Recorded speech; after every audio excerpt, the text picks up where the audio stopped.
Hey peepsy doodles. So, I asked you guys what kind of video you wanted from me, and I had a lot of responses, but the one that had the most likes was basically an update video, seeing what's been going on in life, as well as explaining how having a baby has affected my spirituality and kind of what it's like to be a witchy mommy, and if I have any tips or tricks or anything like that. So, I already tried doing this video once and I ran over, so I'm going to try to cut as much shit out as I can that didn't really need to be in there. So, currently, life is stressful, extremely stressful, but I am working on it. For those of you that don't know, I am a surgical technologist, or surgical technician as some people call it, and so basically I work in the operating room, and I pass instruments to surgeons during surgery. And when I got back from maternity leave, I interviewed for the heart team.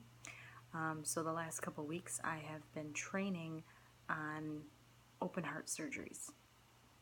So that is like fucking stress way the fuck up here. Having that and then having a baby, which she's such a good baby. She's so good. But she's got a tooth coming in, and so she doesn't sleep as well as she was, and she's rolling over, so we're kind of adjusting to her sleeping on her belly instead of her back, and there's just trying to keep your identity while having a child for me is very difficult because I don't like, I always feel guilty when I want to do something for myself. So, my identity has become mom, and it hasn't, my normal activities that I enjoy doing have kind of gone to the wayside. It's kind of like one of those things where you could go to work, and if somebody told you, I want you to write down 10 things that you want to do when you get home, and you could write like a book of things that you're so excited to go home and do, and you come home and you realize, well, there's dinner to cook, and I haven't seen RA all day, so I really want to hang out with her, but you just make like excuse after excuse after excuse, and then all of a sudden it's bedtime, and then you go to bed upset because you really don't feel fulfilled in your own your own stuff. You feel very fulfilled as far as your family and your husband and that, but for yourself, I just don't. So I've been kind of trying to get back into the swing of things and kind of revive my spirituality that has been basically non-existent since she was born. I started because I was, for a long time, I would get up in the morning, and the first thing that I would do is I would talk to my guides and my guardians and the universe, the God and Goddess, whatever it is that you want to call it. That's what I would get up and I would talk to, and I would tell them about my concerns and what I'm kind of looking for throughout the day and what I've been thankful for, and what I could use from them. And that's really been helping to kind of set the tone for my day and kind of go to work a little more relaxed and a little more at ease than what I was going to work as. Last week was a very, very stressful week. I only worked 3 days, and Tuesday, which I can't go into a whole lot of detail because of HIPAA, but Tuesday I was in a surgery. It was an emergency, and I ended up losing a patient on the operating table, and that was the first patient death that I had witnessed as I was there. So that was a very, very difficult and stressful day. And then Wednesday I was in the heart room, and that day was really, really stressful. And so I just kind of like keep all that stuff pent up, and it's hard. It just like keeps building. So Friday I ended up talking to my everybody, and the day ended up going a lot more smoothly, and it was a really, really good day. I was supposed to work today, and I called in because I needed a personal day. I needed a day to spend with my daughter. I needed a day to just decompress and just do things that I want to do that will fulfill me. And I was up with her most of the night with her tooth coming in, and so I was exhausted and I wasn't feeling good and she wasn't feeling good, and I'm like, I'm not fucking doing it. I'm not going to work to try to do heart surgery on when I am not feeling my tip top, because that's not fair to the people in the room, that's not fair to the patient, it's not fair to anybody, it's not fair to me. So last night before I went to bed, I took a really long bath and I listened to my second class in my psychic development program. Listened to the whole thing. I was very, very proud of myself because that kind of went to the wayside. So I'm getting back into that, and I'm promising myself, like, that is my goal by the end of the year, is to be completed and certified in that program.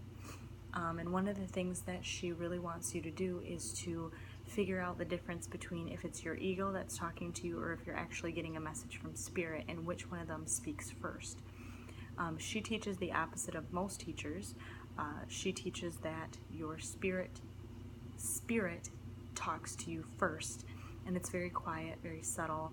It's just kind of like a bloop, like there's your answer, and you feel very peaceful, you feel very calm when you hear that answer, and then your ego speaks second, and that's where you get all of the excuses and all of the anxiety and all of that from. And so that's where a lot of people think, second guess themselves, and because that energy is a little more easy to detect than spirit.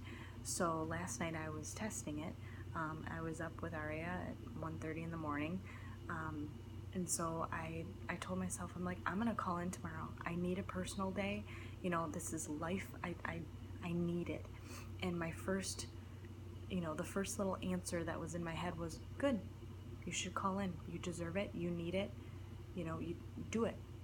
And I felt good. I felt at peace. And then the second voice kind of came in, and it's like, well, you're training in the heart room, and you're in the heart room tomorrow, and you're going to miss both of those cases, and those are cases that you really should be in, and you're not going to be, and everybody's going to be wondering where you are, and they're going to think that you're faking it, and everybody's going to, like, no. So then you get that anxiety, like, oh, should I really? Should I not? Should I? And I'm like, no. You know what? I'm going to go with my first one. I know that was spirit talking to me, and I called in, and I'm home, and I feel good about it. I'm glad about my decision, and so it's been really nice to kind of start going with that and trying to listen to the messages that spirit is, and everybody has it. Everybody can do it, and spirit talks to everybody. It's just figuring out whether they speak first or second for you. And totally lost where I was going with any. Oh, yesterday I did a body scan meditation. That was part of my class, where you go through, like, literally head to foot, and you feel out anything that kind of feels uneasy, twinges, little aches, pains, anything, because a lot of times spirit is trying to give you messages through your body first, and then it will go to other parts. I'm gonna have to wrap it up because the little one's getting up. But one of the things that I noticed that stood out to me the most was my chest, and that I had a lot of tightness in my chest. And Flora suggests that you ask spirit to explain what the symbolism of that is, other than, of course, me having anxiety up the fucking wazoo. But what I got from that was, your chest contains your heart space, and you are not being fulfilled. You are not doing things that fulfill you. And so that is what I am working on. I'm going to decorate my house for fall and Samhain today, and I'm going to play some video games with Aria, and I'm going to continue reading Game of Thrones, and I'm just going to do things every day that speak to me and that keep me fulfilled and that keep my heart space happy. So that's kind of what has been going on lately and what I'm working on and what I'm doing.